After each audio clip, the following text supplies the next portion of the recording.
नमस्कार दोस्तों, आज हम खड़िया जनजाति के बारे में बात करेंगे। खड़िया जनजाति में बात करेंगे हम जैसे कि इनके निवास स्थान, इसके भाषा और प्रजाति, गोत्र, विवाह, पर्व त्योहार, इसकी शासन व्यवस्था आदि। खड़िया जनजाति के बारे में जानने से पहले सबसे पहले हम देखते हैं कि इनके निवास स्थान कहाँ है। तो खड़िया जनजाति झारखंड की सबसे प्राचीनतम जनजातियों में से एक है। उनकी मान्यताएं द्रविड़ों के साथ मिलती जुलती है। ऐसा माना जाता है कि वह दक्षिण भारत से विंध्य श्रेणियों को पार करके मगध क्षेत्र में रोहतास से लेकर पाटलिपुत्र तक फैल गए थे। बाद में आर्यों द्वारा वहां से निकाले जाने के बाद छोटा नागपुर के दक्षिण कोयल नदी के निकट क्षेत्र में ये बस गए। वर्तमान में इनकी आबादी मुख्य रूप से सिंहभूम और मानभूम क्षेत्र में बहुत ही कम संख्या में बचे हुए हैं। खड़िया जनजाति झारखंड के अलावा मध्य प्रदेश, उड़ीसा, छत्तीसगढ़, पश्चिम बंगाल और असम में भी पाए जाते हैं। अब हम इसकी भाषा और प्रजाति की बात करते हैं।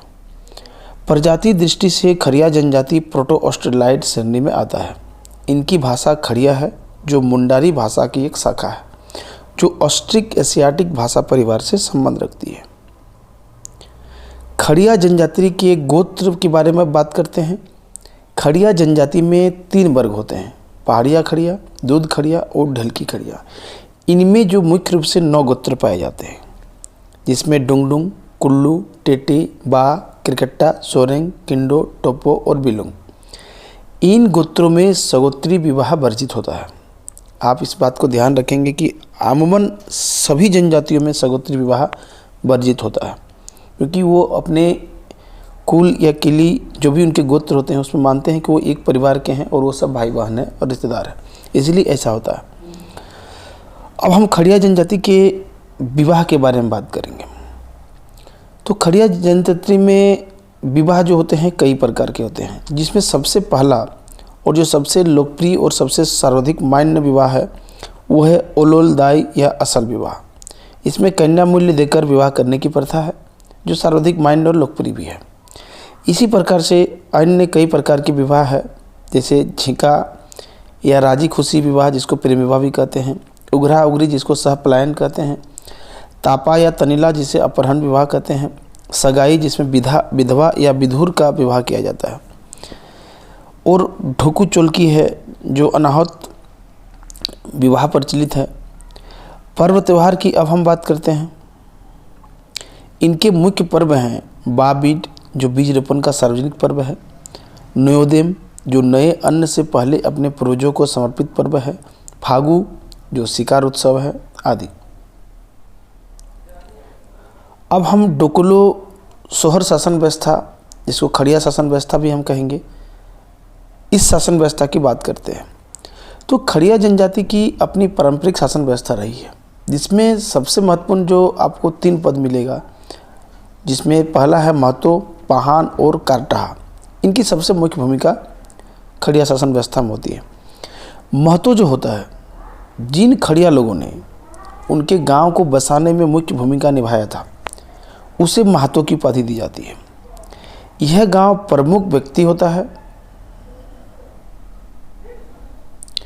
यह गांव का जो है प्रमुख व्यक्ति होता है, जो वंशानुगत होता है, किंतु सहमति से इसे बदला भी जा सकता है। पाहन जो है वो दूसरा महत्वपूर्ण पद है। इसमें गांव के पर्व त्योहार, पूजा पाठ, विवाह समारोह, सार्वजनिक उत्सव आदि में पाहन की जो भूमिका होती है मुख्य होती है। यह पद भी जो है वंशानुगत होता है, किंतु इसे भी सहमति से बदला जा सकता है। इसी प्रकार करटाहा, जो प्रत्येक गांव में करटाहा होता है, जो गांव का नेता और संचालक होता है। जो व्यक्ति अपनी जाति के रीति रिवाज और परंपरा का ज्ञाता होता है, उसमें ज़्यादा ज्ञान होता है, उसे ही इस पद के लिए चुनाव किया जाता है।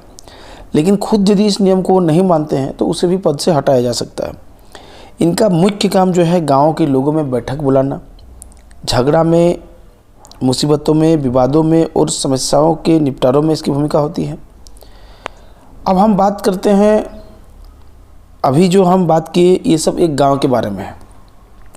अब हम देखते हैं कि एक पद होता है खड़िया घाट। मतलब कि जब एक गांव के बारे में हमने देख लिया कि महतो, पाहन और करटाहा की मुख्य भूमिका होती है, लेकिन जब कई अलग अलग गांव मिलाकर आपस में विवादों का समाधान करने के लिए एक क्षेत्रीय प्रशासन तंत्र जब बनाया इनके द्वारा, मतलब कि कई अलग अलग गांवों को मिलाकर उनके बीच में जो आपस में विवादों को समाधान करने के लिए उन्होंने एक क्षेत्रीय प्रशासन तंत्र बनाया जिसे खूंट कहते हैं। इसका अध्यक्ष किसी करटहा से ही चुना जाता है और इस पद को ही है खड़िया घाट कहते हैं। और इससे भी आगे देखें कि जब अपने पूरे खड़िया समाज के लोगों को, मतलब अब कई गांव के छोड़िए, अब पूरे खड़िया समाज के लोगों को संगठित करने, उसको जागरूक करने और उसको सशक्त बनाने तथा शिक्षा के क्षेत्र में जागरूक करने के लिए 1935 के आसपास एक अखिल भारतीय महासभा का गठन किया गया था जिसे डोकलो कहा गया। और इसके सभापति को ही डोकलो सोहर कहा जाता है, जो संपूर्ण खड़िया समाज का राजा होता है। और इसी डोकलो सोहर के आधार पर ही इसे डोकलो सोहर शासन व्यवस्था भी कहते हैं। डोकलो में सभी क्षेत्र के प्रतिनिधि होते हैं, जैसे महतो, पाहान और करटहा, जो गांव के स्तर पर होते हैं। साल में एक बार महासभा की बैठक होती है। ध्यान रहे कि डोकलो सोहर शासन व्यवस्था, मतलब कि खड़िया शासन व्यवस्था में हत्या को छोड़ करके सभी तरह के मामले को निपटाए जाते हैं, जैसे कि मुंडा व्यवस्था में हमने देखा था, बस उसी तरह से इसमें भी दोषी को जो है लघु दंड, आर्थिक दंड और सामाजिक बहिष्कार तक की सज़ा दी जा सकती है। आजकल जो आधुनिक ग्राम पंचायत व्यवस्था लागू होने के कारण यह व्यवस्था कमज़ोर जरूर पड़ी है, लेकिन इसके बावजूद भी यह व्यवस्था अब भी उसी प्रकार से चली आ रही है। तो खड़िया जनजाति में और खड़िया शासन व्यवस्था में, डोकलो सोहर शासन व्यवस्था में इतना ही। धन्यवाद।